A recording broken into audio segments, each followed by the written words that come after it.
Titanic ಹಡಗು ಮುಳುಗಿ 113 ವರ್ಷಗಳು ಕಳೆದಿವೆ. ಇಷ್ಟು ವರ್ಷಗಳಲ್ಲಿ ತಂತ್ರಜ್ಞಾನ ಬಹಳಷ್ಟು ಮುಂದುವರೆದ್ರು ಟೈಟಾನಿಕ್ ಹಡಗಿನ ಅವಶೇಷಗಳನ್ನ ಇನ್ನೂ ಕೂಡ ಸಂಪೂರ್ಣವಾಗಿ ಮೇಲಕ್ಕೆ ಎತ್ತಲು ಸಾಧ್ಯವಾಗಲೇ ಇಲ್ಲ. ಅಂದಹಾಗೆ ಟೈಟಾನಿಕ್ ಹಡಗು ಮುಳುಗಿದ್ದು 1912ರಲ್ಲಿ. ಈ ಹಡಗಿನ ಅವಶೇಷ ಸದ್ಯಕ್ಕೆ 12,500 ಅಡಿ ಆಳದಲ್ಲಿದೆ.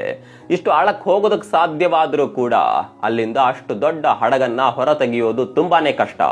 ಆದರೆ ಟೈಟಾನಿಕ್ ಹಡಗನ್ನ ಮೇಲಕ್ಕೆ ಎತ್ತಲು ಹಲವು ಪ್ರಯತ್ನಗಳು ನಡೆದಿತ್ತು.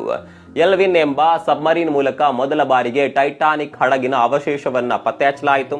ಇದರ ನಂತರವೇ ಅವಶೇಷವನ್ನ ಮೇಲಕ್ಕೆತ್ತಲು ಪ್ರಯತ್ನಗಳು ಶುರುವಾಗಿದ್ದು. ಆದರೆ ಟೈಟಾನಿಕ್ ಮೇಲೆ ಪ್ರತಿ ಚದರ ಇಂಚಿಗೆ ಅತಿಯಾದ ಒತ್ತಡ ಇದೆ. ಈ ಒತ್ತಡದ ಪ್ರಮಾಣದ ಬಗ್ಗೆ ಹೇಳೋದಾದ್ರೆ ಒಂದೇ ಸ್ಥಳದಲ್ಲಿ 500 ಆನೆಗಳ ತೂಕ ಒತ್ತಿದಂತೆ ಆಗುತ್ತೆ. ಇನ್ನು ಇಷ್ಟು ವರ್ಷಗಳ ಕಾಲ ಸಮುದ್ರದೊಳಗಿದ್ದರಿಂದ ಟೈಟಾನಿಕ್ನ ರಚನೆ ಈಗ ಬಹಳ ದುರ್ಬಲವಾಗಿದೆ. ಇದು ಪುಡಿ ಪುಡಿ ಅಂತಾಗಿ ಕರಗುವ ಸಾಧ್ಯತೆ ಇದೆ.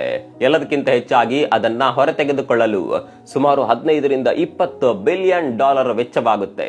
ಅಷ್ಟೊಂದು ಹಣದಲ್ಲಿ 25 ಹೊಸ ಟೈಟಾನಿಕ್ ತರಹದ ಹಡಗುಗಳನ್ನ ನಿರ್ಮಿಸಬಹುದು.